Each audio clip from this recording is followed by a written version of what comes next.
제가 전임 전도사 사역을 할 때 저의 지인인 성악가 한 분을 초청해서 창립 기념주일 간증 집회를 한 적이 있습니다.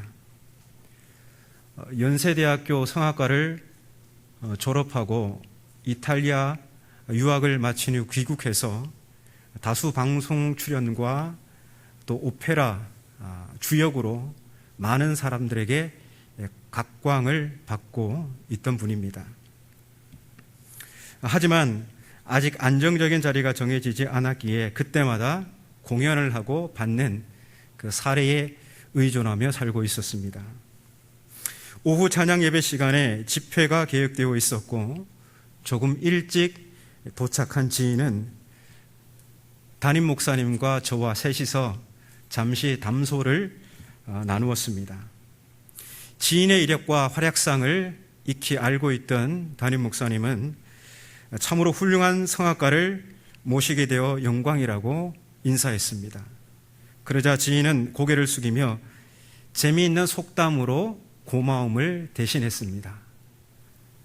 알고 보면 빛 좋은 게살구입니다. 게살구는 겉보기에는 먹음직스러운 빛깔을 띠고 있지만 맛은 진짜 없다고 하죠. 이처럼 이 속담은 겉모양만 그럴싸하고 알고 보면 실속이 없는 경우에 쓰입니다. 그 말의 의미를 곧바로 알아차린 목사님은 목사도 빛 좋은 게살구입니다 라고 맞장구 치며 한바탕 웃었던 기억이 납니다. 성악가나 예술가, 목사가 그렇지 않습니까?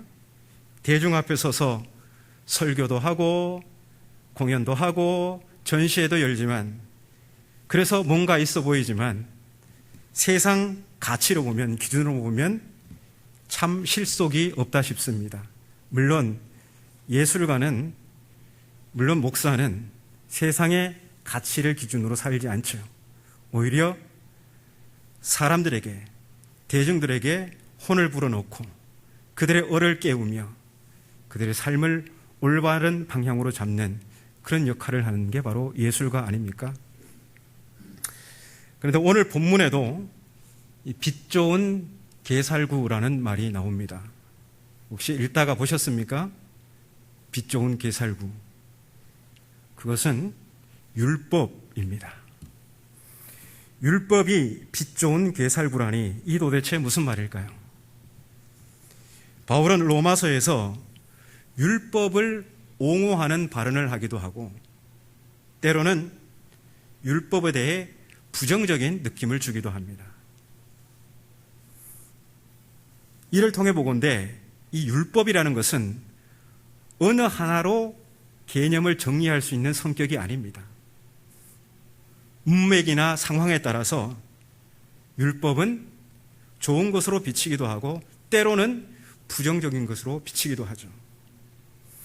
오늘 로마서 7장에는 율법이라는 이 낱말이 집중적으로 나오는데요. 대명사까지 포함하면 한 총 20회 정도 나옵니다. 여기에서도 율법에 대한 바울의 평가는 양면성을 띱니다. 옹호하기도 하고 부정적인 느낌을 주기도 합니다. 그런데 바울은 왜 이리도 율법에 집착하는 것일까요?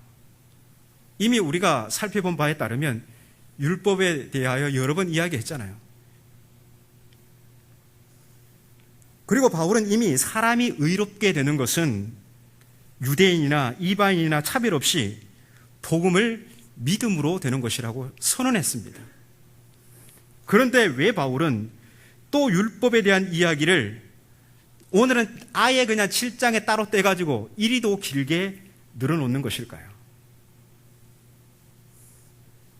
오늘 우리가 율법을 대하는 태도와는 달리 바울 당시 이스라엘 사람들은 율법을 대단히 중요시 여겼습니다. 왜냐하면 그들에게는 역사가 있었어요.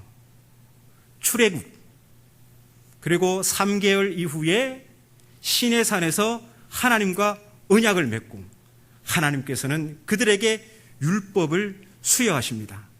자, 이러한 역사적 사건을 통해서 하나님은 이스라엘을 주변 모든 나라들로부터 구별하셨습니다. 그래서 율법이 아니야, 예수 그리스도를 믿어야 돼 라는 바울의 선언에 이스라엘은 아직 떨칠 수 없는 질문이 있었습니다. 그러면 도대체 율법은 뭐야? 그 엄청난 역사적 사건들을 통해서 하나님께서 세상 모든 나라 가운데 이스라엘을 구별하였는데, 그러면 율법은 도대체 뭐냐고.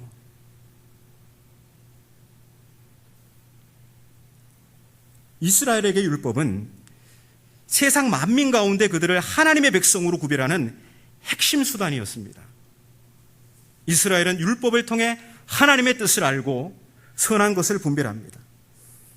이 율법을 수단으로 이스라엘은 미숙하고 어리석은 이들을 올바른 길로 인도하는 선생 노릇을 합니다. 또한 율법은 하나님과 및 이웃들과 소통하는 방식이었고, 열방을 하나님께로 돌아오게 하는 빛이었습니다. 한마디로 이스라엘에게 율법은 가장 완벽한 하나님의 계시요 하나님을 섬기는 으뜸의 수단이었습니다. 구약 성경을 보면 율법에 대한 칭송이 셀 수 없을 정도로 많이 나옵니다. 시편 19편 7절 8절입니다. 여호와의 율법은 완전하여 영혼을 소성시키며 여호와의 증거는 확실하여 우둔한 자를 지혜롭게 하며 여호와의 교훈은 정직하여 마음을 기쁘게 하고 여호와의 계명은 순결하여 눈을 밝게 하시도다. 율법에 대해서 엄청나게 칭송을 하고 있습니다. 또 구약 성경에서 율법의 생명력을 끝없이 높이는 곳이 있는데요, 가장 긴 절을 자랑하는 시편 119편입니다.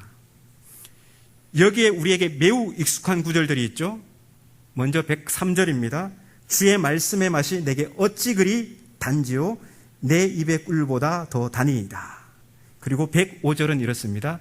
주의 말씀은 내 발의 등이요 내 길에 빛이니이다. 이 시편 119편은 굉장히 특징이 있습니다. 총 몇 절로 되어 있습니까? 176절 맞습니까?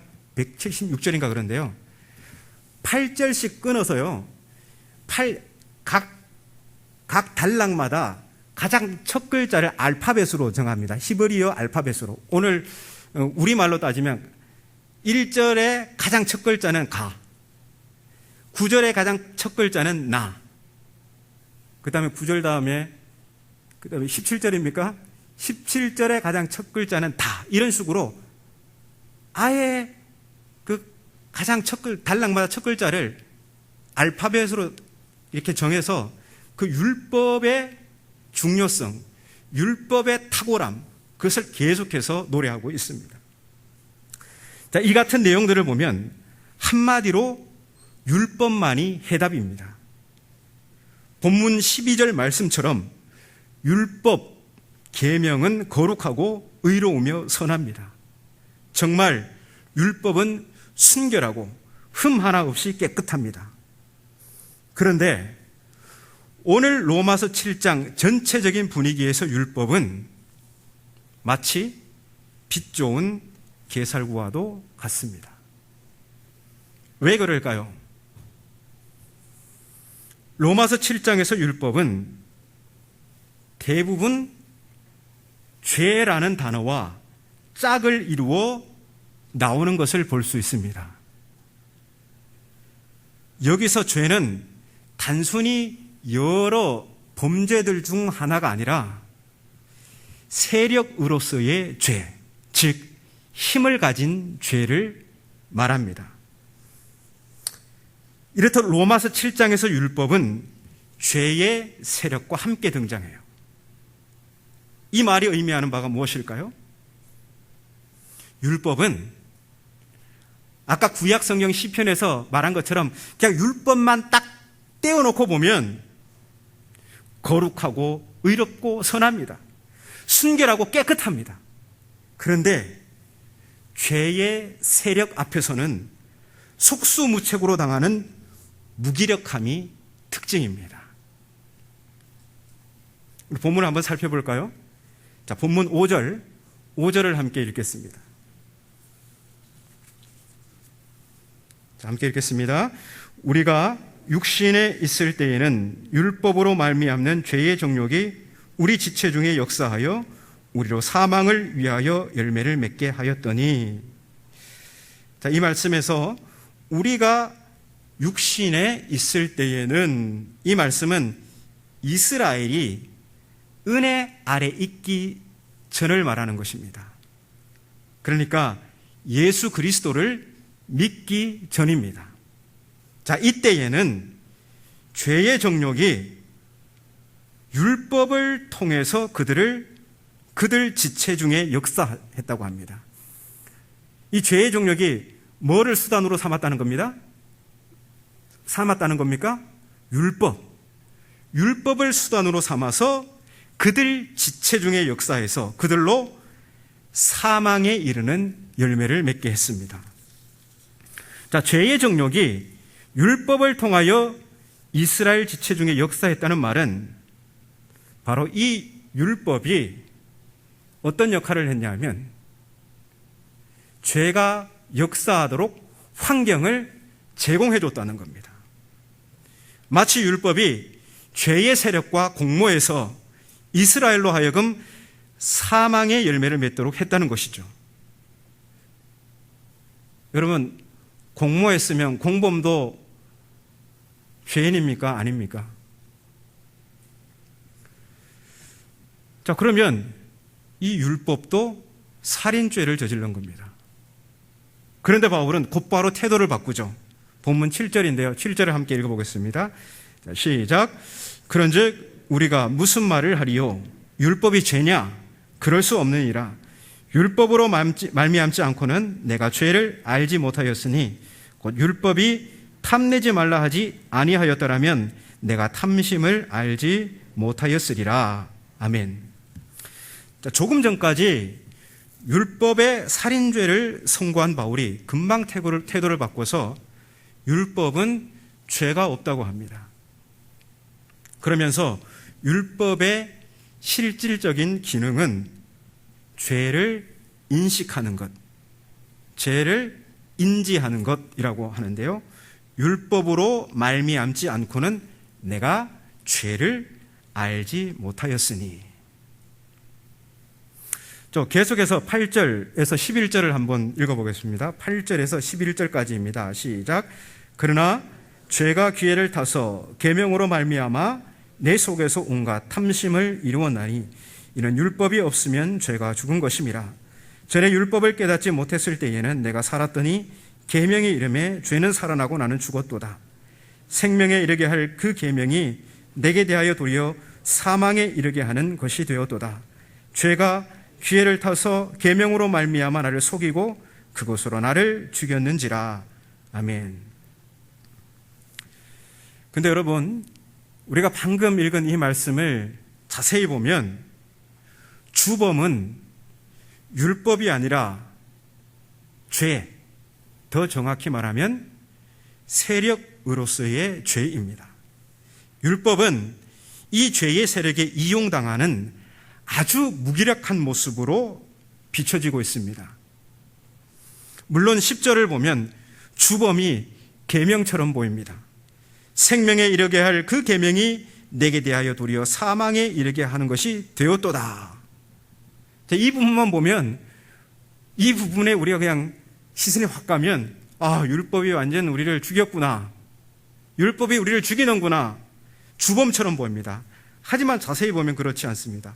8절을 보시면 죄의 세력이, 죄가 기회를 타서 이렇게 됐잖아요. 이것은 죄의 세력이 기회를 엿보아서 계명을 이용하여 우리 속에 온갖 탐심이 생기게 한 것입니다. 또 11절을 보시면 죄가 기회를 엿보아 계명을 이용하여 우리를 속이고 그것으로 우리를 죽입니다. 주범은 누구입니까? 주범은 죄의 세력입니다. 만일 순결한 율법 자체에 힘이 있다면 죄의 세력에 맞서 그 힘을 제압할 수 있습니다. 하지만 깨끗하고 순결한 율법, 거룩하고 의로우며 선한 그 율법이 너무너무 무기력해서 오히려 당하기만 하지 죄의 세력에 맞서지를 못합니다.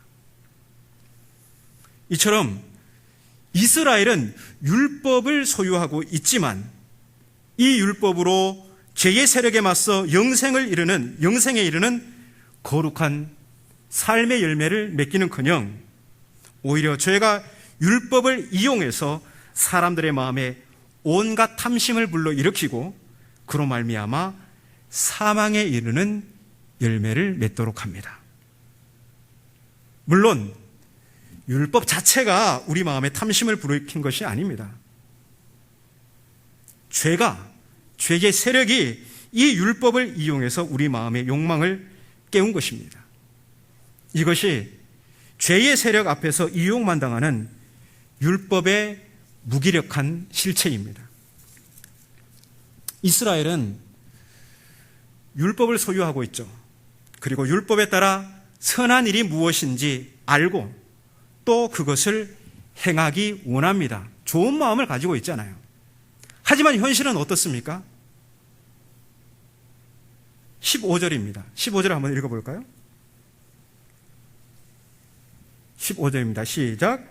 내가 행하는 것을 내가 알지 못하노니 곧 내가 원하는 것은 행하지 아니하고 도리어 미워하는 것을 행함이라. 그리고 18절 19절을 읽어보겠습니다. 18절 19절입니다. 시작. 내 속 곧 내 육신에 선한 것이 아니하는 줄을 아노니 원함은 내게 있으나 선을 행하는 것은 없노라. 내가 원하는 바 선은 행하지 아니하고 도리어 원하지 아니하는 바 악을 행하는도다.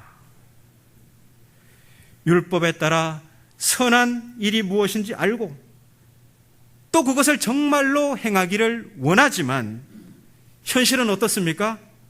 오히려 정반대의 결과를 가져옵니다. 그러면서 이제 분명하게 그 원인의 실체를 폭로하고 있습니다. 자, 17절을 함께 읽겠습니다. 시작. 이제는 그것을 행하는 자가 내가 아니요 내 속에 거하는 죄의 세력이니라. 그리고 20절을 함께 읽겠습니다. 20절입니다. 시작.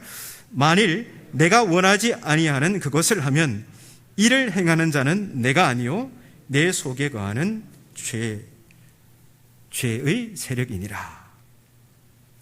자, 우리를 죽음으로 몰고 가는 실체는 율법이 아니라 우리 안에 또아리를 틀고 거하는 세력으로서의 죄입니다.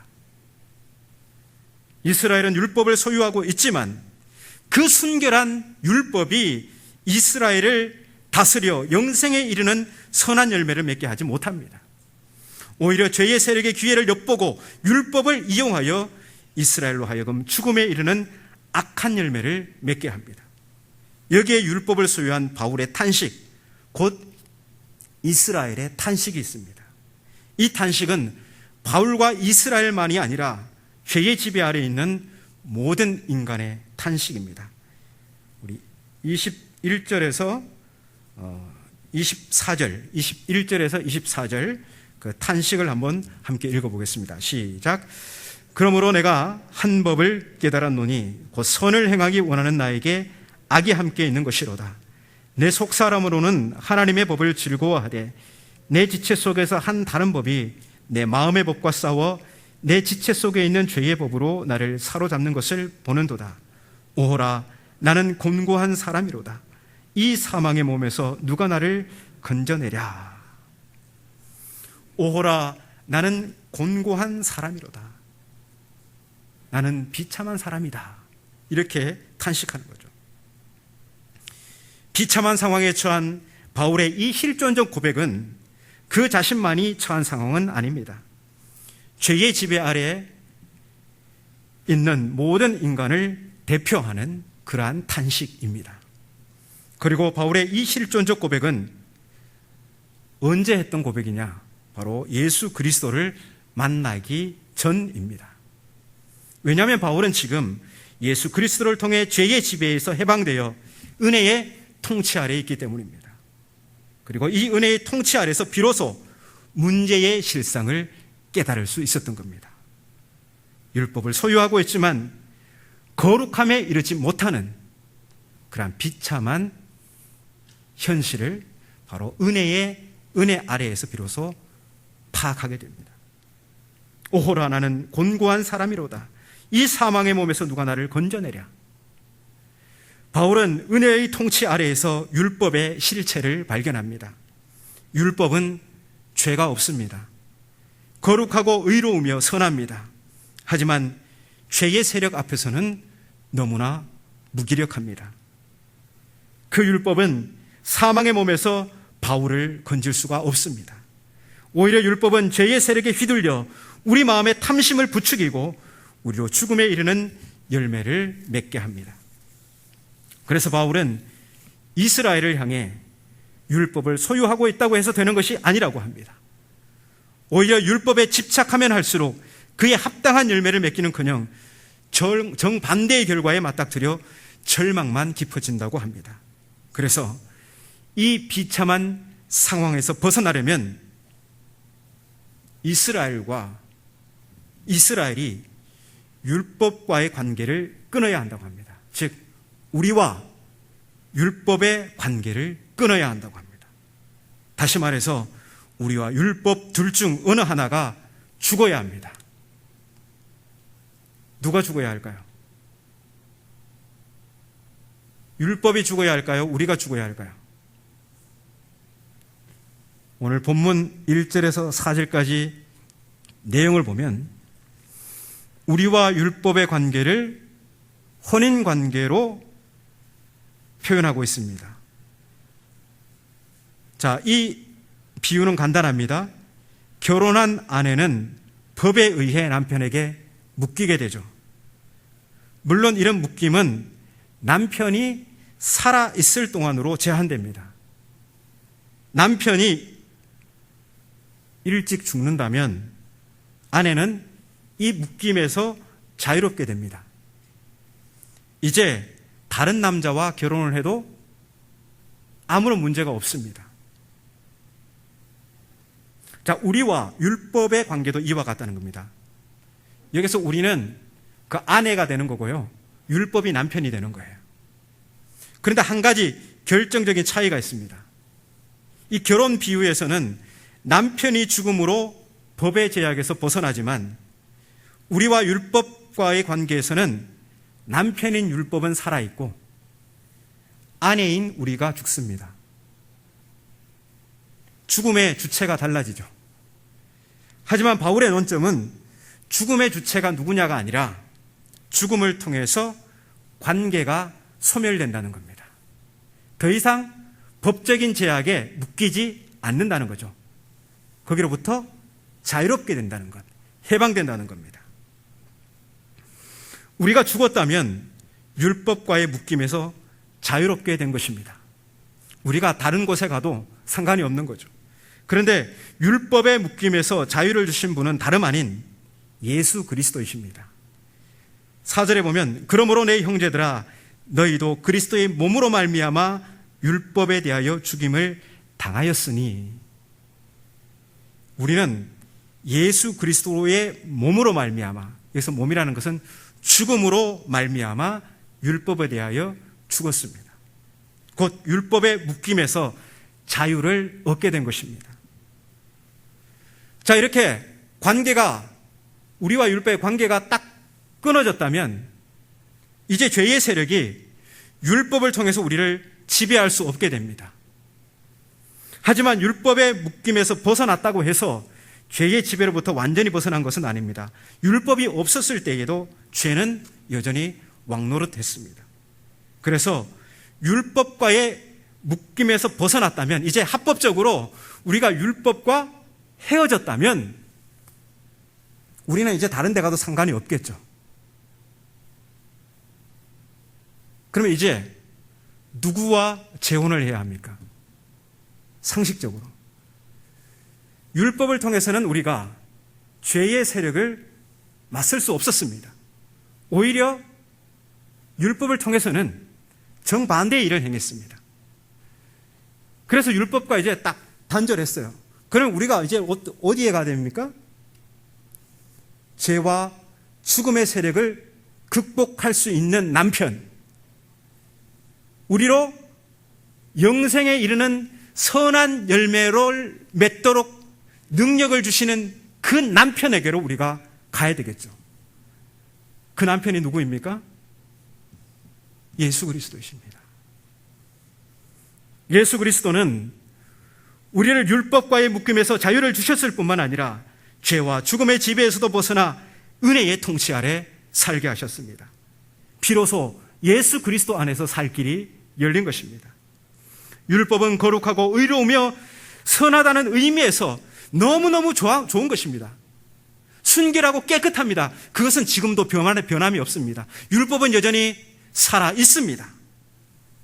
그렇지만 우리를 죄의 지배에서 건질 수 없다는 의미에서 우리를 영생에 이르는 선한 삶으로 인도할 수 있는 그 능력이 없다는 의미에서 빛 좋은 개살구입니다. 하지만 예수 그리스도는 우리를 죄의 지배에서 해방시키시고 율법에 따라 선한 일을 행하도록 돕습니다. 그 능력이 있으십니다. 그래서 예수 그리스도가 해답입니다.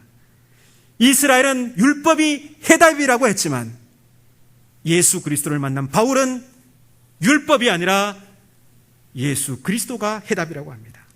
이제 이어지는 8장은 예수 그리스도의 은혜의 통치를 성령의 언어로 풀어갑니다. 우리를 죄와 사망의 법에서 해방시키는 은혜의 통치란 그리스도 예수 안에 있는 생명의 성령의 법이라고 합니다. 여러분, 율법은 선하고 거룩하고 의롭습니다. 그리고 율법은 죄가 없습니다. 하지만 율법은 우리를 죄와 죽음에서 건질 수 없기에 우리로 하나님을 위하여 열매 맺도록 도울 수 없기에 그것은 빛 좋은 개살구입니다. 그러므로 예수 그리스도의 은혜의 통치 아래 사십시오. 우리는 예수 그리스도의 은혜의 통치 아래서 비로소 죄의 지배로부터 벗어날 수 있고 영생에 이르는 선한 열매를 맺을 수가 있습니다. 우리에게 결코 생명을 줄 수 없는 종교적 지푸라기들을 붙잡지 마시고 우리를 선한 행실로 이끌지 못하는 빛 좋은 개살구와 같은 종교적 겉모양들에 집착하지 마시고 오직 복음으로 돌아오십시오.